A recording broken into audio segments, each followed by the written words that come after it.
আবু হুরায়রা বলেন, ইয়া রাসূলুল্লাহ, কুনতু আদউ উম্মি ইলাল ইসলাম ফাতাবা আলাইয়া, আমি আমার আম্মাকে ইসলামের দাওয়াত দিই, আম্মা আমার ইসলামের দাওয়াত কবুল করে না। আজকে আমি দাওয়াত দিলাম আপনার ব্যাপারে, এমন কিছু শোনায়া দিছে যেই ব্যাপারগুলো আমার মোটেই পছন্দ হয় নাই।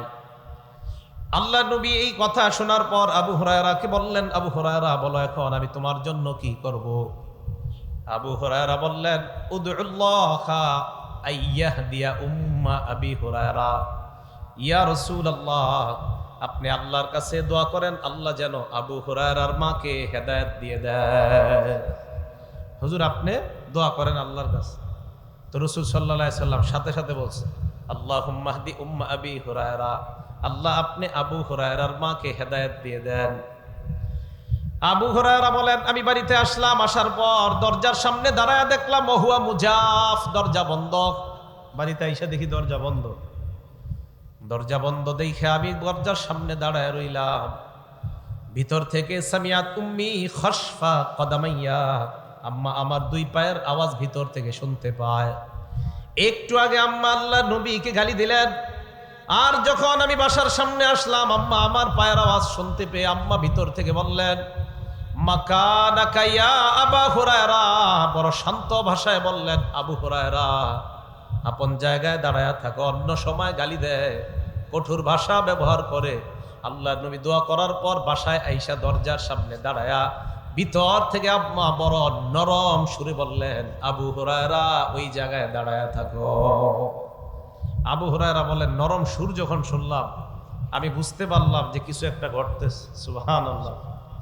আবু হুরায়রা বলেন, সামিআতু খদখদাতাল মা, পানির কলকল আওয়াজ শুনলাম। কলকল ধ্বনি মানে ভিতরে যদি কেউ গোসল করে আমরা কিন্তু বুঝতে পারি ইনি কি ওযু করে না গোসল করে। আবু হুরায়রা বলেন, ফাগতাসালাত, আম্মা গোসল করলেন, ওয়ালাবিসাদ্দির আহা, চাদর পরলেন, ও আজিলাত আন খিমারিহা, আম্মা মাথায় ওড়নাটা দিতে দিতে দরজার সামনে আসছে। আসার পর ফাতাহাতিল বাব, দরজা খুলছে, আমি দরজার সামনে দাঁড়ায় আছি। আম্মা আমার সামনে দাঁড়ায় বললেন, আশহাদু আল্লাহ ইলাহা ইল্লাল্লাহ ওয়া আশহাদু আন্না মুহাম্মাদার রাসূলুল্লাহ। আবু হুরায়রা তুমি যাওয়ার পর আমার কেমন জানি লাগতেছিল, এই মুহূর্তে কালিমায়ে শাহাদাত আল্লাহর এক এই সাক্ষী দিলাম, রসুলকে রসুল মেনে কালিমা পড়ে মুসলমান হয়ে গেলাম। একটু আগে গালি দিস, ইসলাম গ্রহণ করার পর সাথে সাথে আল্লাহ রসুল সাল্লাল্লাহু আলাইহি সাল্লাম দুনিয়ার সবচেয়ে প্রিয় হয়ে গেছে। আবু হুরায়রা রাদিয়াল্লাহু তাআলা আবার দৌড় দিছে রসুলের কাছে। আবু হুরায়রা বলেন, ওয়া আনা আবকি মিনাল ফারহি, আমি এবার খুশিতে আল্লাহ নবীর কাছে দৌড় দিলাম। আল্লাহ নবীর কাছে গেলাম, যাওয়ার পর বললাম, ইস্তাবশির ইয়া রাসূলুল্লাহ, অথবা আবশির ইয়া রাসূলুল্লাহ, হুজুর আপনি সুসংবাদ গ্রহণ করেন। আবশির ইয়া রাসূলুল্লাহ, হুজুর আপনি সুসংবাদ গ্রহণ করেন। কদ ইস্তাজাবাল্লাহু দাওয়াতাক, আল্লাহ আপনার দোয়া কবুল করেছেন। ওয়াহাদা উম্মা আবি হুরায়রা, আল্লাহ আপনার দোয়া কবুল করে আবু হুরায়রার মাকে আল্লাহ হেদায়েত দিয়ে দিয়েছেন। আবু হুরায়রা বলে, ইয়া রাসূলুল্লাহ আরেকটা দোয়া করেন আল্লাহর কাছে। আল্লাহ নবী কয়, কি দোয়া বলো? আবু হুরায়রা বললেন, উদউল্লাহা আইয়ুহাব্বিবানি উম্মি, আল্লাহ আমাকে আনা ওয়া উম্মি ইলা ইবাদিহিল মুমিনিন, আল্লাহ যেন আমাকে আর আমার মাকে আল্লাহ তার ইমানদার বান্দাদের কাছে প্রিয় পাত্র বানায় দেয়। হুজুর আরেকটা দোয়া করেন, আমারে আর আমার আম্মারে আল্লাহ যেন তার ইমানদার বান্দাদের কাছে প্রিয় পাত্র বানায় দেয়। শুধু তাই নয়, ওয়া আইয়ুহাব্বিবাহুম ইলাইনা, আর সমস্ত ইমানদারদেরকে যেন আল্লাহ আমার কাছে আর আমার আম্মার কাছে প্রিয় বানায় দেয়। রাসূল সাল্লাল্লাহু আলাইহি সাল্লাম আল্লাহর কাছে বললেন, আল্লাহুম্মা হাব্বিব উবাইদাকা হাযা ওয়া উম্মাহু ইলা ইবাদিকাল মুমিনিন। দেখেন কি কয়, আল্লাহ আপনি আপনার এই ছোট বান্দা এবং তার মাকে আপনার ইমানদার বান্দাদের কাছে প্রিয় পাত্র বানায় দেন। ছোট বাচ্চা এবার বলছে, আল্লাহ আপনার এই ছোট বান্দা। নবীজি আবু হুরায়রা রাদিয়াল্লাহু তাআলা আনহুকে খুব মহব্বত করতেন, মায়া করতেন। সারাক্ষণ রাসূলের দরবারে পড়ে থাকতেন, হাদিস শিখতেন, হাদিস শুনতেন, মায়া করতেন। আবু হুরায়রা রাদিয়াল্লাহু তাআলা একটা হাদিস মনে পড়ছে, শোনামুনি। বুখারী শরীফের 119 নম্বর হাদিস। রাসূল আকরাম সাল্লাল্লাহু আলাইহি সাল্লাম মসজিদে আসছেন। আসার পর আবু হুরায়রা রাদিয়াল্লাহু তাআলা আনহু রাসূলকে বললেন, ইয়া রাসূলুল্লাহ সামিআতু মিনকা হাদিসান কাসীরান ফাআনসা। ইয়া রাসূলুল্লাহ আমি আপনার কাছ থেকে অনেক হাদিস শুনি, কিন্তু হাদিসগুলো আমি মনে রাখতে পারি না, ভুইলা যাই। হাদিসগুলো আমি কি করি? আপনি রুমালটা দেন। এদিক তাকান সবাই, এ রুমাল নেওয়ার কারণ আছে। কয় হুজুর হাদিস বুইলা যায়, কয় তাই নাকি? আহা, সুদ্রিদা আক, তুমি তোমার চাদরটা বিছাও। আবু হুরায়রা রাদিয়াল্লাহু তাআলা আনহুকে বললেন চাদর বিছাও, তো চাদর বিছাইছে। এইভাবে বিছানোর পর আমার দিকে তাকান, ফাগরাফা বিয়াদাই, নবীজি হাত দিয়ে এইভাবে কি জানি দিছে চাদরে। আবু হুরায়রা কয় হাতেও কিছু নাই, চাদরেও কিছু নেই। এবার নবীজি বললেন জুম্মু, এটা বটো, বইটা এবার তোমার সাথে মিশাও। বুখারীতে আসছে ফা জামামতুহু বাইনা সাতরাইন, দুই লাইনের মাঝখানে ছোট্ট করে ইমাম বুখারী ওখানে আনছেন, যে যিনি আপনার টিকা কায়েম করছে উনি ওখানে লেখা দিয়েছে ফা জামামতুহু ইলা সদরি। আবু হুরায়রা বলেন চাদরে কিছু নাই, নবী কি দিলেন কিছুই দেখলাম না, এই চাদর আমি বইটা আমার বুকের সাথে লাগাইলাম। আবু হুরায়রা বলেন দুনিয়ার মানুষ শোনো, এই যে চাদর আমি আমার বুকের সাথে লাগাইলাম, এরপর আমি দুনিয়ার মধ্যে যা শুনি ফামা নাসিতু শাইআন বাদা, এরপর আমি জিন্দেগিতে আর কোনো কিছু ভুলি না। এটা লাগানোর পর আর কিছুই ভুলি না। নবীজি যদি আমাদেরকে স্বপ্নে এইভাবে একটা করে দিতেন তো কাজ হয়ে গেছিল। তাহলে রাসূল আকরাম সাল্লাল্লাহু আলাইহি সাল্লামের সাহাবা আবু হুরায়রা উনি খুব মহব্বত করতেন, বলছে আল্লাহুম্মা হাব্বিব উবাইদাকা, আল্লাহ আপনার এই ছোট বান্দা, মায়া করে বলছে। তাহলে ইসলাম গ্রহণ করার আগে দেখেন এক অবস্থা। আবু হুরায়রা রাদিয়াল্লাহু তাআলা আনহু বলেন নবীজি এই দোয়া করার পর যত মানুষ দুনিয়াতে জন্মগ্রহণ করছে আর আমার কথা শুনছে, লা ইয়াসমাউ বি ওয়ালা ইয়ারানি ইল্লা আহাব্বানি, আমার কথা যে শুনছে অথবা আমার যে দেখছে দুনিয়ার সবাই আমাকে ভালোবাসছে। এই হলেন আবু হুরায়রা রাদিয়াল্লাহু তাআলা আনহু। তো রাসূল আকরাম সাল্লাল্লাহু আলাইহি সাল্লাম দেখেন, যিনি একটু আগে গালি দিল, মূল বক্তব্যটা আবু হুরায়রা রাদিয়াল্লাহু তাআলা আনহুর আম্মা একটু আগে গালি দিল, অথচ একটু পরে ইসলাম গ্রহণ করার কারণে তার অবস্থা হয়ে গেল এমন যে দুনিয়ার মধ্যে আল্লাহ রাসূল সাল্লাল্লাহু আলাইহি সাল্লাম সবচেয়ে প্রিয় হয়ে যায়। আল্লাহ এই কথাটাই কোরআনে বলেন যে সাহাবাদের অন্তরে ঈমান আমি আল্লাহ সাজায়া দিছি সুন্দরভাবে, তাই তোমরা যারা ঈমান আনবা তাদের ঈমানের মতো ঈমানি জীবন অর্জন করার চেষ্টা করো তোমরা। এই জন্য আল্লাহ বলছেন আমিনু কামা আমানান নাস, ঈমান আনো সাহাবাদের মতো ঈমান। আল্লাহ আমাদের সকলকে এই ঈমানি জীবন যতদিন দুনিয়াতে আমরা থাকবো সাহাবাদের মতো ঈমান নিয়ে যেন বাঁচতে পারি, আর সাহাবাদের মতো ঈমান নিয়ে যেন আমরা মরতে পারি, আল্লাহ তৌফিক দান করেন। এবার মন দিয়ে কথাগুলো শুনেন। ঈমানি জীবন ঈমানি মরণের জন্য 6টা উপায় আলোচনা করব, খুব মন দিয়ে শুনেন কথাগুলো। কয়টা উপায়? অনেকগুলো উপায় আছে। ওলামায়ে কেরাম যদি আরো বেশি বলে, ওলামায়ে কেরামের বেশি বলাটাই চূড়ান্ত বলে বিবেচিত হবে। বাকি আমি যতটুকু খুঁজে পেয়েছি 6টা। ওলামায়ে কেরাম যদি আরো বেশি বলে দলিল আদিল্লা সহকারে, তো ওটাই গ্রহণ করবেন। মানে আমি মোটামুটি 6টা বের করেছি, আর মানে আমারটা চূড়ান্ত না, আরো বেশি হতে পারে। এর মধ্যে মনে রাখবেন যে 6টা উপায় আমরা মনে রাখবো, ঈমানি জীবন ঈমানি মরণ যেন সহজভাবে হয়। তো 6টা বিষয় আমরা খুব ভালোভাবে বোঝার চেষ্টা করব। 1 নাম্বার, কোরআন সুন্নাহ আঁকড়ে ধরা। বলেন 1 নাম্বার উপায় কি করা? কোরআন সুন্নাহ আঁকড়ে ধরা।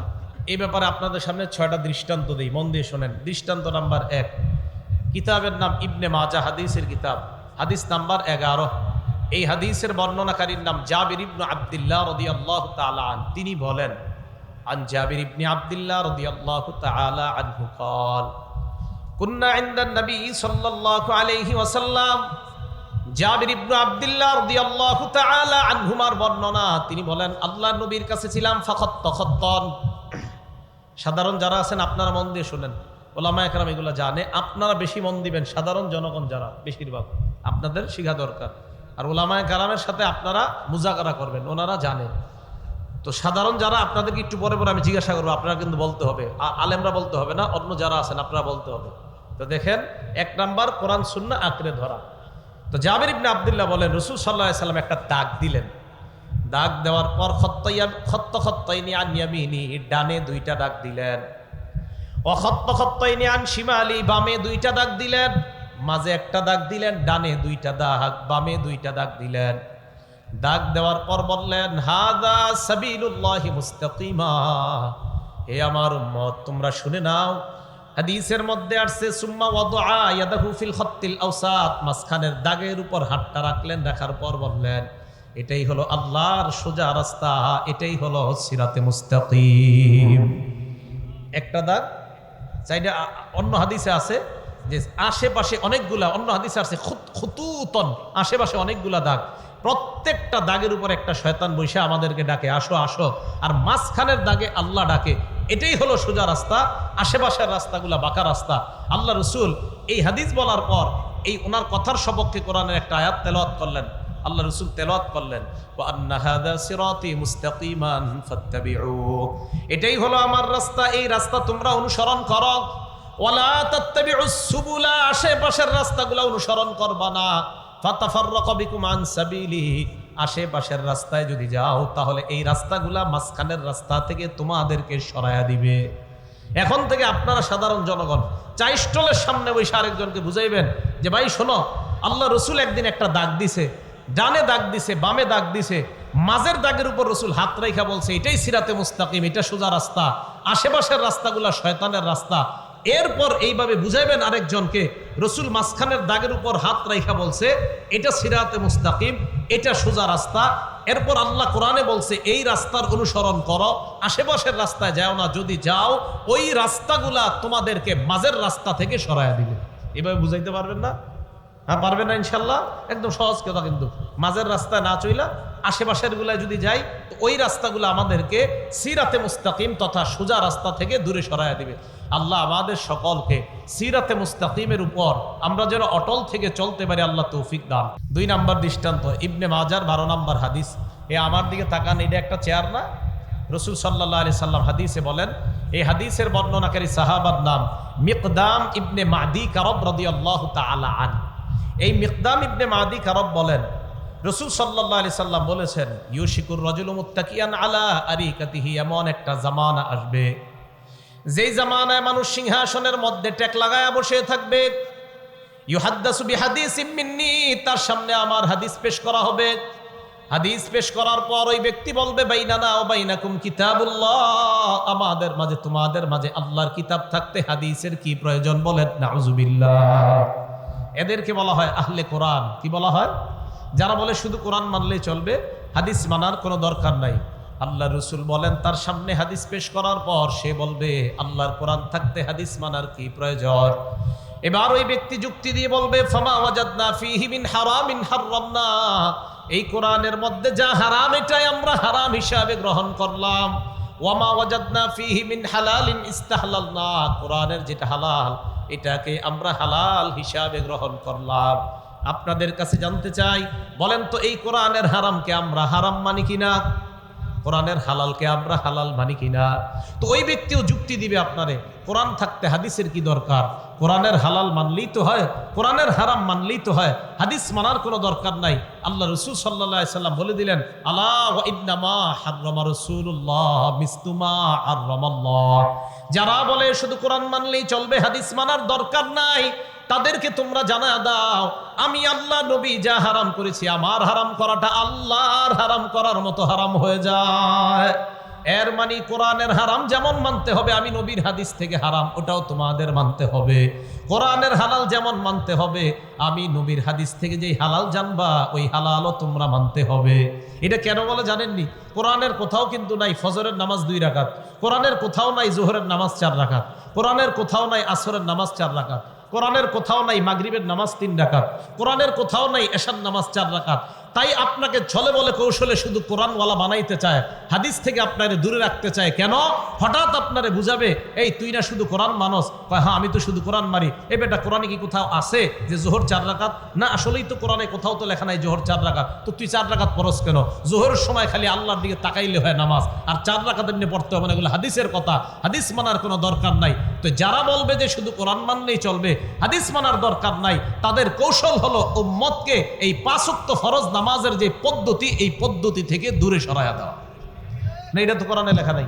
আসর নামাজ 4 রাকাত কোরআনে নাই, এটা হাদিসে আছে। জোহরের নামাজ 4 রাকাত ফরজ, এটা কোরআনে নাই, এটা হাদিসে আছে। মাগরিব 3 রাকাত ফরজ, এটা কোরআনে নাই, হাদিসে আছে। তাহলে দেখছেন শুধু কোরআন মানলে কি ঝামেলা হবে? তাহলে বলেন আমরা কি শুধু কোরআন মানি, শুধু হাদিস মানি, নাকি কোরআন হাদিস দুইটাই মানি? হ্যাঁ, এই কথাটা বুঝছেন সবাই? তাহলে শুধু কোরআন মানার এই স্লোগান, এটার পিছনে একটা গভীর ষড়যন্ত্র। রাসূল সাল্লাল্লাহু আলাইহি সাল্লাম বলেন সিরাতে মুস্তাকিম আল্লাহর কোরআন এবং সুন্নাহ উভয়টা মানার নাম। আল্লাহ আমাদের সকলকে মরণ পর্যন্ত এই কোরআন এবং সুন্নাহ উভয়টা আঁকড়ে ধরার তৌফিক দান করুন। উদাহরণ নাম্বার 3, একটা কিতাব আছে হাদিসের নাম সহিহুত তারগিব, এই কিতাবের 40 নম্বর হাদিস। এই হাদিসের বর্ণনাকারীর নাম আব্দুল্লাহ ইবনে আব্বাস রাদিয়াল্লাহু তাআলা আনহুমা। তিনি বলেন রাসূল সাল্লাল্লাহু আলাইহি সাল্লাম বিদায় হজে জনগণের সামনে দাঁড়াইলেন। দাঁড়ানোর পর বললেন, হে জনগণ শোনো তোমরা, কাদিয়া ইসা শায়তান বিআইয়ুবাদা বিআরদিকুম, কয় শয়তান নিরাশ হয়ে গেছে, তোমরা শয়তানের ইবাদত করবা না মুসলমানরা, এই ব্যাপারে শয়তান নিরাশ। মানে তোমরা আল্লাহকে সেজদা করবা, তোমরা আল্লাহর জন্যই নামাজ পড়বা, শয়তানের ইবাদত করবা না, এই ব্যাপারে শয়তান নিরাশ। তবে ওয়ালাকিন্নাহু রাদিয়া বিআইয়ুতা ফিমা সিওয়া যালিকা মিম্মা তুহাকিরুনা মিন আমালিকুম, তোমরা কিছু কিছু আমল তুচ্ছ মনে করে করবা, ওই আমলগুলার কারণে শয়তান সন্তুষ্ট হয়ে যায়। বলেন নাউজুবিল্লাহ। আমরা কিছু কিছু কাজ এমন করি যে কাজ মনে করি এটা কোনো গুনাহ না। যেমন আপনাদেরকে একটা কথা মনে আসছে, আবু দাউদ শরীফের হাদিসে আসছে, আব্দুল্লাহ ইবনে আমির রাদিয়াল্লাহু তাআলা আনহুর ঘরে নবীজি বসা। আব্দুল্লাহ ইবনে আমিরের আম্মা বললেন, তাআল, এই আব্দুল্লাহ এদিকে আসো বাবা। কয় কেন? কয় উতিকা, বাবা এদিকে আসো, তোমার আমি কিছু দিব, আমার দিকে তাকান, এইভাবে হাত মুঠ করা। আল্লাহ নবী বললেন, মা আরাত্তি আন তুতিহি, এই তুমি কি দিবা তোমার ছেলেরে? কয় হুজুর উতিহি তামার, ছেলেরে আমি খেজুর দিমু। আপনারাও কিন্তু এমন করেন, আব্বু এদিকে আসো, হাতে কিছু একটা দিয়া, আসার পরে কিছুই দেন না। আসার পরে কিছুই দেন না, ধোকা দেন, মজা দিমু, আসার পরে মজা দেন না। কবুতরকে ডাকেন, মুরগিকে ডাকেন, আসার পরে মুরগিরে ধইরা জবাই করেন, কিছুই দেন না। আবু দাউদ শরীফের হাদিসে রাসূল সাল্লাল্লাহু আলাইহি সাল্লাম বলেন, ওই আব্দুল্লাহ ইবনে আমিরের আম্মাকে বলেন, তুমি যদি তোমার ছেলেকে ডাকার পর সত্যি সত্যি এইভাবে কিছু না দিতা, তাহলে তোমার নামে আল্লাহর দরবারে একটা মিথ্যা কথা লেখা হইতো, আর হতে পারতো বুখারীর বর্ণনায় এই মিথ্যা কথায় দুনিয়ার পূর্ব পশ্চিম যত বড় এই পরিমাণ জাহান্নামের গভীরতায় যেতে হতে পারত। এই জাতীয় কাজ আমরা তুচ্ছ মনে করে অহরহর করে ফেলি। এটা করবেন না, এটা জায়েজ নেই। তো রাসূল সাল্লাল্লাহু আলাইহি সাল্লাম বলেন, শয়তান এতে খুব খুশি হয়, বা মানুষ তুচ্ছ মনে করে কিছু কিছু কাজ করে, এতে শয়তান খুশি হয়। এবার রাসূল শেষে বলে, শোনো তোমরা, শয়তানরে যদি খুশি করতে না চাও আর আল্লাহরে যদি খুশি করতে চাও, তাহলে আমার কথা শোনো। কি? তারাকতু ফীকুম মা ইন ইয়াতাসামতুম বিহি, আমি তোমাদের কাছে দুইটা জিনিস রেখে গেলাম, এই দুইটা জিনিস যদি আঁকড়ে ধরো, ফালান তাদিল্লু আবাদা, তোমরা পথভ্রষ্ট হবে না। এক নাম্বার কিতাব আল্লাহ, আল্লাহর কোরআন। দুই নাম্বার সুন্নাত নবী, আল্লাহর রাসূলের সুন্নত। এই যে দেখেন আল্লাহর রাসূলের সুন্নতে পাইলাম, কোন ব্যক্তিকে আপনি মজা দিমু বইলা সামনে ডাইকা যদি মজা না দেন, আপনি ধোঁকাবাজ বলে সাব্যস্ত হয়ে যাবেন। আল্লাহ নবী বললেন, শয়তানকে যদি খুশি করতে না চাও, আমি তোমাদের কাছে দুইটা জিনিস রেখে গেলাম, কোরআন এবং সুন্নাহ। তাহলে বলেন আপনারা, ইমানের উপর থাকার এক নাম্বার শর্ত শুধু কোরআন ধরা, নাকি শুধু সুন্নত, না কোরআন সুন্নত উভয়টা ধরা? হ্যাঁ, কোরআন সুন্নত উভয়টা ধরা। আল্লাহ আমাদেরকে কথাগুলা বুঝার তৌফিক দান করেন। এখন কথা হলো, সুন্নত কাকে বলে? খুব মন দিয়ে শোনেন। ক্বালা রাসূলুল্লাহি সাল্লাল্লাহু আলাইহি ওয়াসাল্লাম, আলাইকুম বিসুন্নতি, তোমরা আমার সুন্নত আঁকড়ে ধরো, ওয়া সুন্নাতিল খুলাফাইর রাশিদিন আল মাহদিয়িন, আমার হেদায়েত প্রাপ্ত খুলাফায়ে রাশিদা সাহাবাদের সুন্নাত তোমরা আঁকড়ে ধরো। আব্দুল্লাহ ইবনে মাসউদ বলেন, মান কানা মুস্তান্নান, কেউ যদি সুন্নতের অনুসারী হতে চাও, ফালইয়াস্তান্না বিমান মাত, সে যেন ওই ব্যক্তির অনুসরণ করে যেই ব্যক্তি মারা গেছে। আব্দুল্লাহ ইবনে মাসউদ কয়, জানোনি কারা মারা গেছে? উলাইকা আসহাবু মুহাম্মাদিন সাল্লাল্লাহু আলাইহি ওয়াসাল্লাম, তারা হলো আল্লাহর নবীর সাহাবা। বলেন কারা? হ্যাঁ, মন দিয়ে বুঝবেন। নবীর সুন্নত শুধু সুন্নত না, নবী এবং সাহাবা উভয়ের সুন্নত সুন্নত। বলেন কি বলছি? সাহাবা উভয়ের সুন্নত সুন্নত। দলিল, জুমার নামাজের দিন খুতবা দেওয়ার আগ পর্যন্ত খতিব সাহেব কয়টা আজান হয়? দুইটা। জুমার নামাজের আজান হয় কয়টা? সবাই বলেন কয়টা? এখন আপনাদেরকে কেউ আটকাইতে পারে, হুজুর জুমার নামাজের আজান তো হাদিসের মধ্যে একটা পাওয়া যায়, আরেকটা কোথায় পাইলেন? আপনি বলবেন আরেকটাও হাদিসের মধ্যে পাইছি। কোথায় পাইছি? হাদিসের মধ্যে। আপনাদের এলাকার যদি কেউ আমাকে প্রশ্ন করেন, হুজুর দুই আজান কোথায় পাইলেন, তা আমি বলবো দুটোটাই হাদিসে পাইছি। এখন আপনি বলবেন, হুজুর একটা তো আল্লাহ রসুলের জামানায় পাইছি, বুঝে আসছে, আর একটা আপনি কোথায় পাইলেন? আমি জবাব দিলাম, আরেকটা হযরত উসমান গনি রাদিয়াল্লাহু তাআলা আনহুর সুন্নত। এবার আপনি আমাকে প্রশ্ন করলেন, উসমান গনির সুন্নত যে মানতে হবে, এই ব্যাপারে দলিল আছে কিনা? আমি বললাম হ্যাঁ আছে। এবার আপনি বললেন কোথায় আছে, সহিহ হাদিস আছে কিনা? স্লোগানটার নাম কি? আমি বললাম হ্যাঁ, সহিহ হাদিসের মধ্যে আছে। এখন তো আপনি অবাক, কি কয়? এবার আপনি আমার কাছে জানতে চাইলেন কোথায়। আমি বললাম ইবনে মাজার 42 নাম্বার সহিহ হাদিসের মধ্যে আছে। ইবনে মাজার 42 নম্বর সহিহ হাদিসের মধ্যে আছে আল্লাহ নবী বললেন তোমরা আমার সুন্নত ধরো। তাহলে আমার সুন্নত ধরার মধ্যে এক আজান পাইলাম, এক আজান পেয়ে গেলাম, আমার সুন্নত ধরো। এবার আরেক আজান কোন সাহাবার নাম কইছি বলেন সবাই? ওয়া সুন্নাতিল খুলাফাইর রাশিদিন, আমার হেদায়েত প্রাপ্ত খুলাফায়ে রাশিদার সুন্নত। বলেন তো 4 খলিফার মধ্যে হযরতে ওসমান গনি আছে কিনা?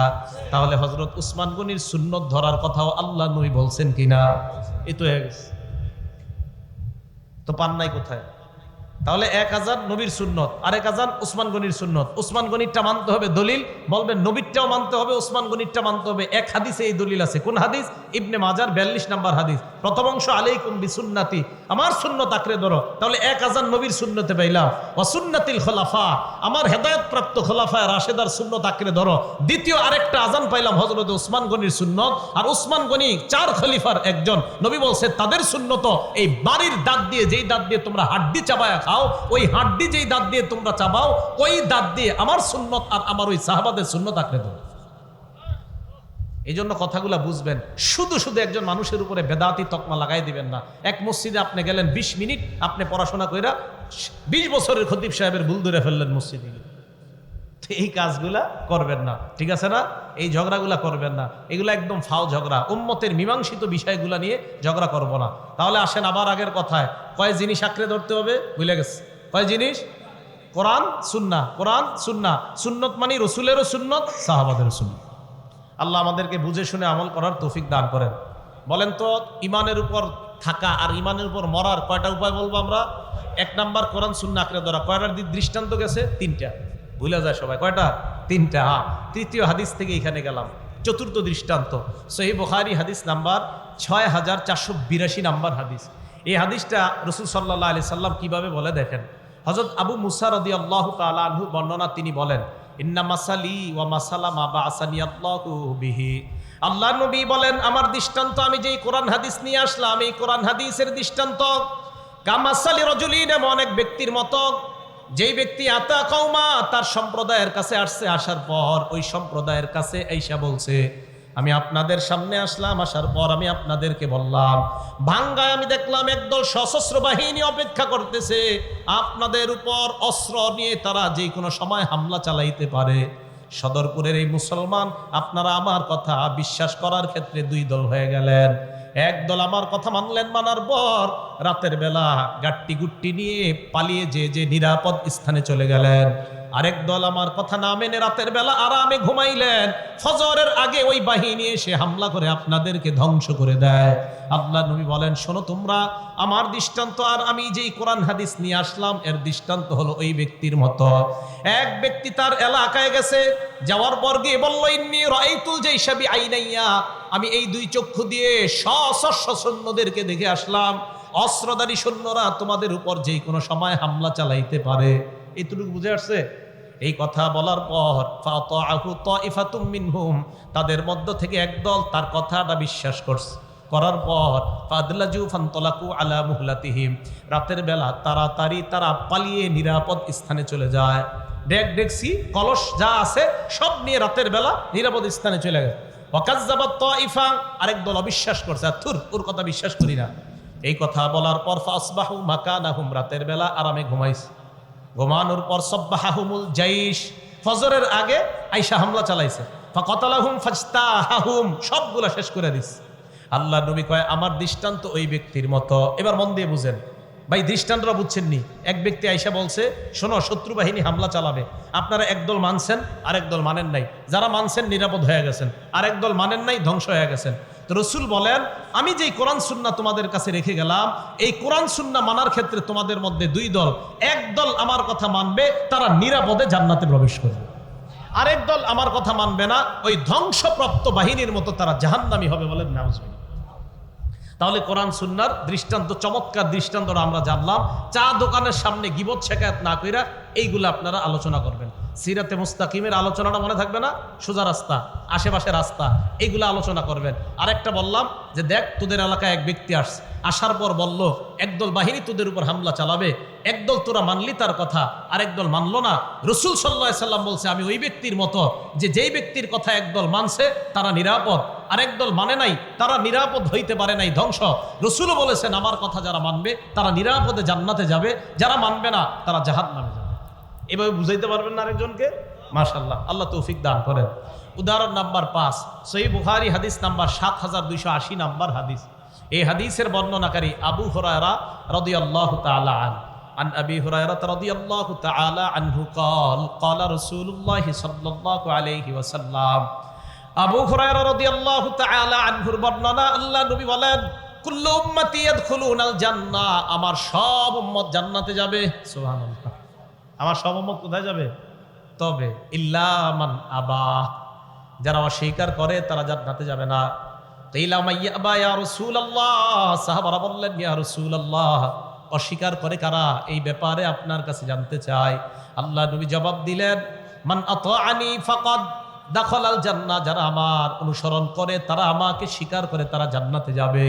ওমান আসানি ফাকাদ আবা, আর যারা আমার নাফরমানি করে তারাই হলো অস্বীকারীর দল।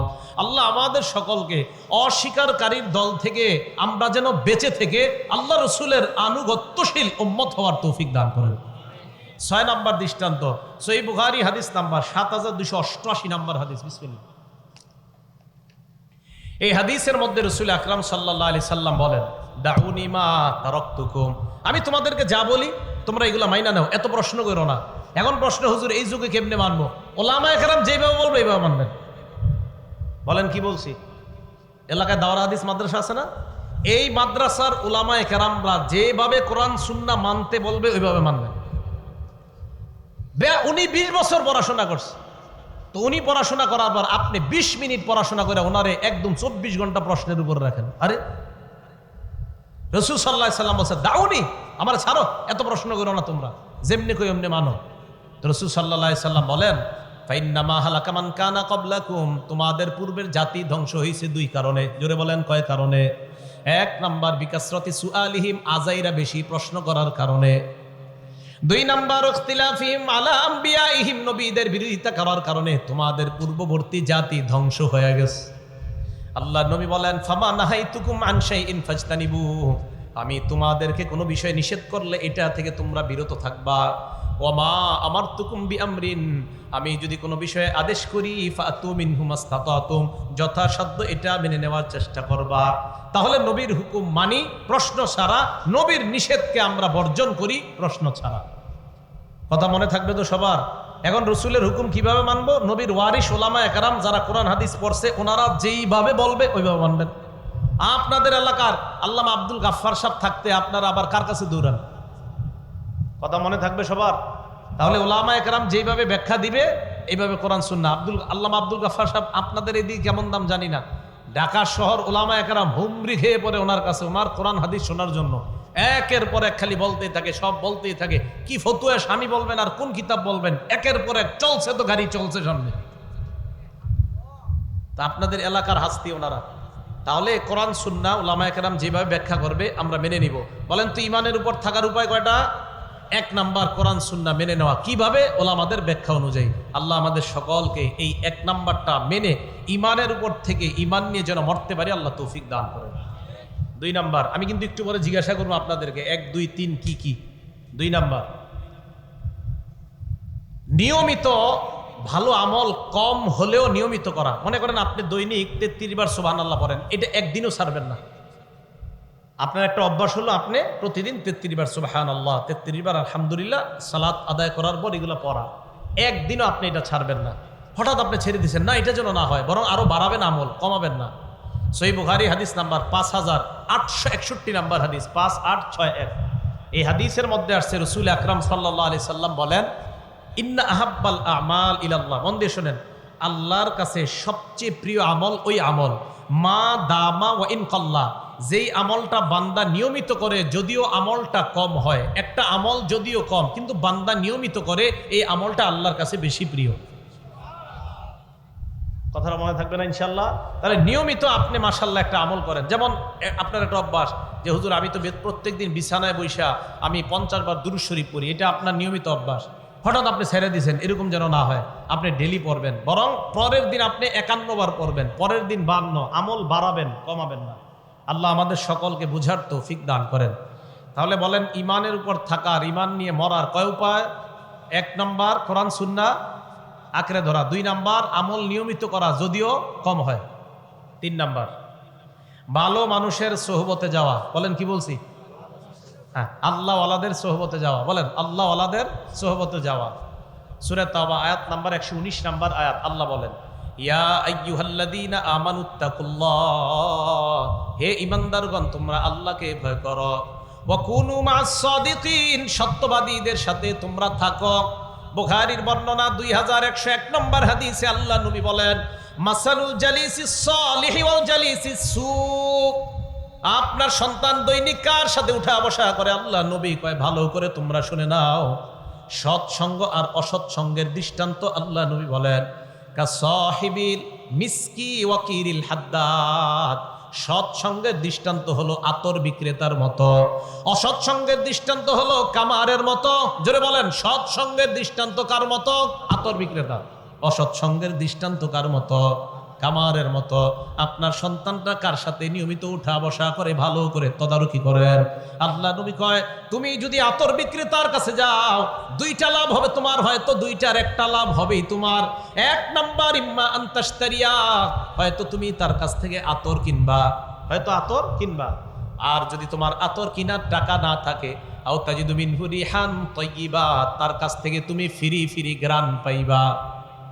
আতর বিক্রেতার কাছে গেলে হয়তো আতর কিনবেন, আতর যদি কিনার টাকা না থাকে ফিরি ফিরি আতরে ঘ্রাণ পাইবেন। তা বলেন আতর দোকানের সামনে গেলে কি কোনো লস আছে নাকি লাভ? হ্যাঁ, সৎ সঙ্গের কাছে যদি যান কোনো লস নাই। সৎ মানুষ যদি নাও হতে পারেন, কিভাবে সৎ মানুষ হওয়া যায় অন্তত এটা জানতে পারবেন।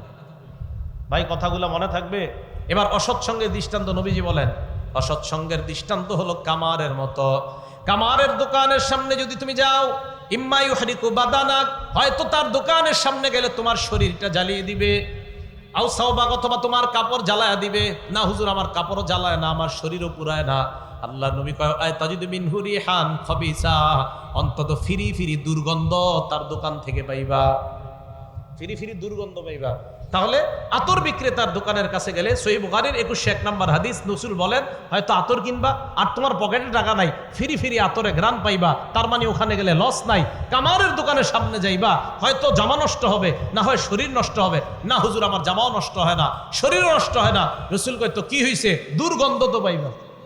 তো খারাপ মানুষের সাথে উঠা বসা করলে আস্তে আস্তে তার দুর্গন্ধ আপনার মাঝে আসতে আসতে আপনি খারাপ হয়ে যাবেন। আল্লাহ আমাদের সকলকে সৎসঙ্গ অবলম্বন করার তৌফিক দান করেন। আবু দাউদ শরীফের একটা হাদিস শোনেন, হাদিস নাম্বার 4833 নাম্বার হাদিস, 4833, 4833।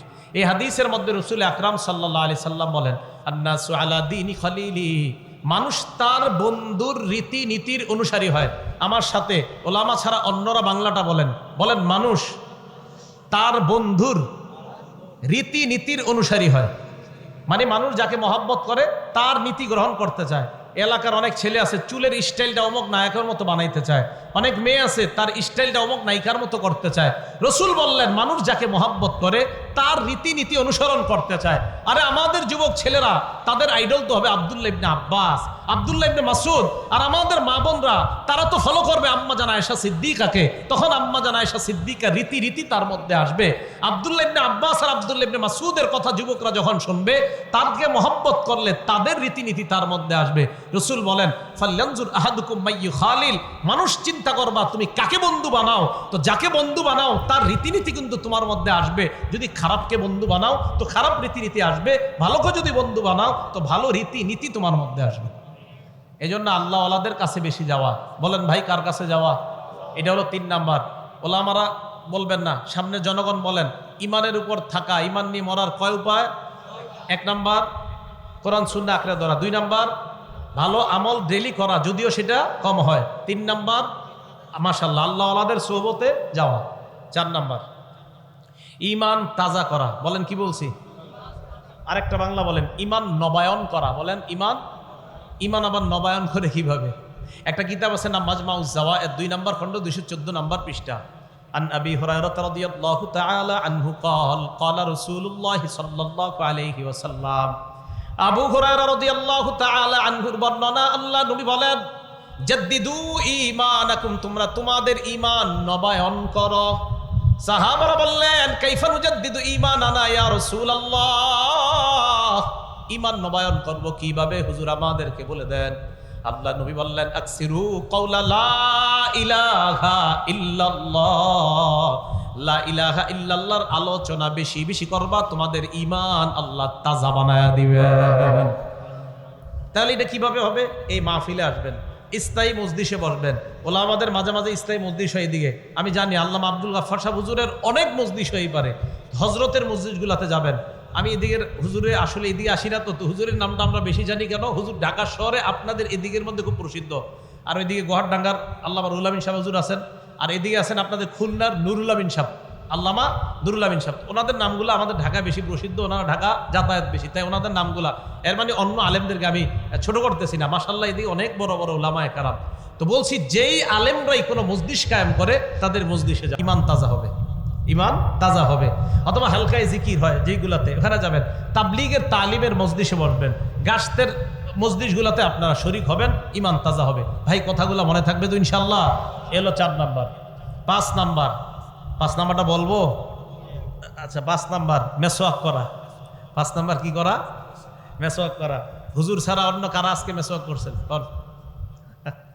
মাশাআল্লাহ, 1 জন 2 জন 3 জন 4 জন, আলহামদুলিল্লাহ, আল্লাহ বাঁচাইছে। ওই দিন বিশাল বড় এক মজলিসে আমি বলছি আলেম ছাড়া অন্য কারা কারা মেসওয়াক করছেন, একজনও হাত তুলে না, এত কষ্ট লাগছে। এখন আপনাদের এই ছোট জায়গায় 5-6 জন হাত তুলছে, খুব ভালো লাগছে, বলেন আলহামদুলিল্লাহ। 5 নাম্বার মেসওয়াক করা। চিন্তা করা যায় মেসওয়াক করাটাও ইমানের উপর থাকা, ইমান নিয়ে মরার আলামত। সুবহানাল্লাহ। মেসওয়াকের ব্যাপারে কয়েকটা কথা শুনেন। 1 নাম্বার, মেসওয়াকের ব্যাপারে আল্লাহ রসুলকে হুকুম করা হয়েছে। এই ব্যাপারে 2টি দৃষ্টান্ত দিয়ে আপনাদের সামনে। 1 নাম্বার, সহিহুল জামে হাদিসের কিতাব, হাদিস নাম্বার 1375 নাম্বার হাদিস। এই হাদিসের বর্ণনাকারী রসুলের সাহাবা আনাস রাদিয়াল্লাহু তাআলা আন আনাস রাদিয়াল্লাহু তাআলা আনহু قال قال رسول الله صلى الله عليه وسلم। আনাস রাদিয়াল্লাহু তাআলা আনহুর বর্ণনা, আল্লাহ নবী বলেন উমিরতু বিসসিওয়াক, মেসওয়াকের ব্যাপারে আমাকে এত হুকুম করা হয়েছে, হাত্তা খশিতু আন আদরাদা, আমি ভয় পেয়ে গেলাম না জানি মেসওয়াক করতে করতে আমার দাঁতগুলা পড়ে যায়। রসুল বলেন আল্লাহর পক্ষ থেকে জিবরাইল আমারে এত বেশি বলছে মেসওয়াক করতে, আমি ভয় পেয়ে গেছি না জানি মেসওয়াক করতে করতে আমার দাঁতগুলা পড়ে যায়। তাহলে বোঝেন গুরুত্ব কি কম না বেশি? বেশি। আরেকটা দৃষ্টান্ত, সহিহুল জামে 1376 নাম্বার, পরের হাদিসটা। হাদিসের বর্ণনাকারী সাহাবার নাম ওয়াসিলা ইবনুল আসফা রাদিয়াল্লাহু তাআলা আন। তিনি বলেন ক্বালা রাসূলুল্লাহ সাল্লাল্লাহু আলাইহি ওয়াসাল্লাম, আল্লাহর নবী বলেন উমিরতু বিসসিওয়াক, মেসওয়াকের আদেশ আমাকে এমন ভাবে করা হয়েছে, হাত্তা খশিতু আইয়ুক্তাবা আলাইয়া, আমি ভয় পেয়ে গেলাম না জানি মেসওয়াক আমার উপর ফরজ করে দেওয়া হয়। নামাজ যেমন ফরজ, আল্লাহ আমার মেসওয়াক এত বেশি করতে বলছে, আমি ভয় পেয়ে গেলাম না জানি মেসওয়াক করা আমার উপর ফরজ করে দেয়। তাহলে ভাই আমি এবার আপনাদের কাছে জানতে চাই কথাগুলো বলার, কালকে কাদের কাছে মেসওয়াক থাকবে? ইনশাআল্লাহ সবার মেসওয়াক করবেন তো ইনশাআল্লাহ? হাত নামান। সহিহ বুখারী হাদিস নাম্বার 887 নাম্বার হাদিস। এই হাদিসে রাসূল আকরাম সাল্লাল্লাহু আলাইহি সাল্লাম বলেন লাউলা আন আশুক্কা আলা উম্মতি আও আলান নাস লামারতুহুম বিসসিওয়াকি মা কুল্লি সালাত, আমি যদি আমার উম্মতের জন্য কষ্টকর মনে না করতাম তাহলে উম্মতকে প্রত্যেক 5 ওয়াক্ত নামাজের আগে আমি মেসওয়াক করা আবশ্যক করে দিতাম। উম্মতের কষ্ট হবে তাই আমি আবশ্যক করি নাই। হযরত আবু মুসা রাদিয়াল্লাহু তাআলা আনহু বলেন নবীজি শুধু মেসওয়াক নামাজের আগে করতেন এমন না, অধিকাংশ সময় মেসওয়াক করতেন। সুবহানাল্লাহ। নাসাই শরীফ একদম খুললেই, নাসাই শরীফ একদম প্রথম পৃষ্ঠা খুললেই 3 নাম্বার হাদিস। এই হাদিসের মধ্যে আসছে আবু মুসা রাদিয়াল্লাহু তাআলা আনহু বলেন দাখালতু আলা রাসূলিল্লাহি সাল্লাল্লাহু আলাইহি ওয়াসাল্লাম, আল্লাহর নবীর কাছে আমি গেলাম, ওহু ইয়াস্তান্নু, আল্লাহর নবী মেসওয়াক করতেছিলেন, ওয়া তারাফুস সিওয়াক আলা লিসানি, দেখেন কি কয়, আমি দেখলাম মেসওয়াকের একটা অংশ আলা লিসানি, রাসূলের জিহ্বায়, কয় ওয়া হুয়া ইয়াকুলু আ আ, রাসূল আ আ করতেছিলেন। সুবহানাল্লাহ। আর দেখেন আমি তো আটা সুন্দর হয় না, আমার নিশ্চিত আমার রাসূলেরটা খুব সুন্দর ছিল, আমারটা সুন্দর হয়নি, আসলেই সুন্দর হয় নাই। তো এই সাহাবা বলেন আমি দেখলাম ওহুয়া ইয়াকুলু আ আ, হাদিস এরকম শব্দ আসছে আ আ, আইন আলিফ আইন আলিফ আ আ আসছে। তো আমি দেখলাম রাসূল মেসওয়াক এইভাবে রেখে আ আ করতেছে। তো আমি আপনাদেরকে বললাম আমার নবীরটা নিশ্চিত অনেক সুন্দর ছিলেন, স্বপ্নে দেখলে বোঝা যাইতো কেমন সুন্দর। তো এই রাসূল সাল্লাল্লাহু আলাইহি ওয়াসাল্লাম অধিকাংশ সময় মেসওয়াক করতেন। ভাই সবাই মেসওয়াক করেন, আল্লাহ সবাইকে এই মেসওয়াকের আমল, এই আমল আপনাকে ঈমান নিয়ে মৃত্যুবরণ করতে সাহায্য করবে ইনশাআল্লাহ। করবো তো ইনশাল্লাহ। মা বোনদেরকেও বলবেন মেসওয়াক করতে, বাচ্চা ছোট ছেলে মেয়ে সকলকে মেসওয়াক মুখী বানায় দেন, ইনশাল্লাহ ঘরেও বরকত হবে। বুখারী শরীফের 888 নাম্বার হাদিস। এই হাদিসের মধ্যে রাসূল আকরাম সাল্লাল্লাহু আলাইহি সাল্লাম বলেন, কি বলে দেখেন, আমার দিকে তাকান। এই আপনারা যথেষ্ট কইছি এরকম বলি না আমরা, আপনারা আর কত গমু এরকম শব্দ বলি বাংলা। রাসূল সাল্লাল্লাহু আলাইহি সাল্লাম বলেন, আকসারতু আলাইকুম বিসসিওয়াক, আমার উম্মত মেসওয়াকের ব্যাপারে আমি তোমাদেরকে যথেষ্ট বলছি, আমি তোমাদেরকে মেসওয়াকের ব্যাপারে যথেষ্ট বলছি, এরপর আপনারা করেন না। আজকে মাত্র 4 জন হাত তুলছেন। আল্লাহ সকলকে মেসওয়াক মুখী বানায় দেন। রাসূল সাল্লাল্লাহু আলাইহি সাল্লামের হাদিস থেকে জানা যায়, সহিহুল জামে একটা কিতাব 3153 নাম্বার হাদিস 3153, এই হাদিসে আসছে প্রত্যেকটা মুসলমানের 3টা কর্তব্য। বলেন কয়টা? 3টা। হাক্কু কুল্লি মুসলিমিন, প্রত্যেকটা মুসলমানের 3 কর্তব্য। 1 আস-সিওয়াক, মেসওয়াক করা। 2 নাম্বার গুসলু ইয়াউমিল জুমআ, জুমার দিন গোসল করা। 3 নাম্বার আইয়া মাসসা মিন তিবি আহলিহি, সুগন্ধি ব্যবহার করা। এক হাদিসের মধ্যে আসছে আম্মা জান আয়েশা সিদ্দিকা রাদিয়াল্লাহু তাআলা আনহার বর্ণনা, নাসাই শরীফের 5040 নাম্বার হাদিস। আম্মা জান আয়েশা বলেন, আশারুম মিনাল ফিতরা, রাসূল সাল্লাল্লাহু আলাইহি সাল্লাম বলেন 10টা বিষয় আছে যেই 10টা মানুষের স্বভাব। বলেন কি স্বভাব? কয়টা বিষয়? এখন দেখেন তো এই স্বভাবগুলো আপনাদের আছে কিনা। আমরা মিথ্যা কথা আমাদের দ্বারা হয় কিনা, বলেন হয় কিনা? অথচ এটা মানুষের স্বভাব না, মিথ্যা কথা না বলাটা, কিন্তু মানুষ বলে। আমরা সত্য কথা অনেকে কম বলি, অথচ সত্য বলাই মুসলমানের স্বভাব হওয়া উচিত ছিল। এবার রাসূল বলেন 10টা বিষয় মানুষের স্বভাব, এরপরে মানুষ পালন করে না। এবার দেখেন কি কি। 1 নাম্বার কসসুশ শারিবি, মুছ ছোট রাখা, এটা মুসলমানের স্বভাব। 2 নাম্বার কসসুল আসফার, নখ ছোট রাখা, মুসলমানের স্বভাব। 3 নাম্বার অগস্তুল বারাজিমি, অঙ্গ প্রত্যঙ্গগুলা ধৌত করা, এটা মুসলমানের স্বভাব। 4 নাম্বারটা বলবো কিনা, যদি সবাই সামনের যারা আছেন অনুমতি দিলে বলি। আসলে কমু ইয়াফাউল লিহিয়া, দাড়ি লম্বা করা, মুসলমানের স্বভাব। মনটা খারাপ হয়ে গেছে অনেকের না, দাড়ি লম্বা করা এটাই স্বভাব। মুসলমান দাড়ি খাটো করবে মানে আপনার ইয়া করে ফেলবে, এটা তো হতে পারে না। মুসলমান দাড়ি রাখবে, এটাই তো তার স্বভাব। 5 নাম্বার আসিওয়াক, মেসওয়াক করা, মুসলমানের স্বভাব। 6 নাম্বার আল ইস্তিনশাক, নাকে পানি দেওয়া, মুসলমানের স্বভাব। বা নাকে ময়লা থাকে আর মুসলমান নাকে পানি দিবে, এটাই তার স্বভাব। 7 নাম্বার নাতফুল ইফতি, মুসলমান বগলের পশম উপরে ফেলা, মুসলমানের স্বভাব। 8 নাম্বার হালকুল আনা, নাভির নিচের পশম উপরে ফেলা, এটা মুসলমানের স্বভাব। 9 নাম্বার ইন্তিকাসুল মা, ঢিলা কুলুপ ব্যবহার করার পর পানি দ্বারা ইস্তিনজা করা, অতিরিক্ত পরিষ্কার করা, এটা মুসলমানের স্বভাব। শুধু টিস্যু নিবেন এমন না, টিস্যু নেওয়ার পর পানিও নিবেন, এটা মুসলমানের স্বভাব। 10 নাম্বারটা ভুলে গেছি, বলেন সবাই বাংলাটা বলেন, বলেন আপনারা বলেন বাংলাটা, সবাই বলেন 10 নাম্বারটা। আরে এই হাদিসের যিনি বর্ণনাকারী মুসাব, উনি বলছে কয় 10 নাম্বারটা ভুলে গেছে। হাদিসের বর্ণনাকারী মুসাব উনি বলেন নাসিতুল আশিরা, 10 নাম্বারটা ভুলে গেছি। এবার বাংলাটা বলেন। তবে আমার মনে হয় 10 নাম্বার হলো কুলি করা, এটা আবার উনি বলছে 10 নাম্বারটা ভুলে গেছি। ওই বর্ণনাকারী বলতেছে আমার মনে হয় 10 নাম্বারটা হলো কুলি করা। তা আমিও হাদিস ওইভাবে বললাম, উনি বলছে আমি 10 ভুলে গেছি, এরপরে উনি বলছে 10 নাম্বারটা মনে হয় কুলি করা, তাই আমিও বললাম 10 নাম্বারটা মনে হয় কুলি করা। ভাই মনে থাকবে তো, হাদিস যেইভাবে ঠিক ওইভাবে বললাম। তো 10টা বিষয় মুসলমানের স্বভাব, এর মধ্যে একটা হলো মেসওয়াক করা, একটা হলো কি করা, মেসওয়াক করা। মেসওয়াক করবো তো ইনশাল্লাহ। এবার আজীব একটা হাদিস আপনাদের শেষ শোনাই, নাসাই শরীফের 8 নাম্বার হাদিস, মন দিয়ে শোনেন। আম্মা জান আয়েশা সিদ্দিকা রাদিয়াল্লাহু তাআলা আনহাকে দেখি আজকে থেকে এই সুন্নতটা কারা কারা পালন করেন। জিলাপি আর সিন্নির সুন্নত অনেক পালন করেন, আজকে থেকে দেখা যাবে আশেকে রাসূল কারা প্রকৃত। আর আপনাদের এই পারে আশেকে রাসূল খুব বেশি।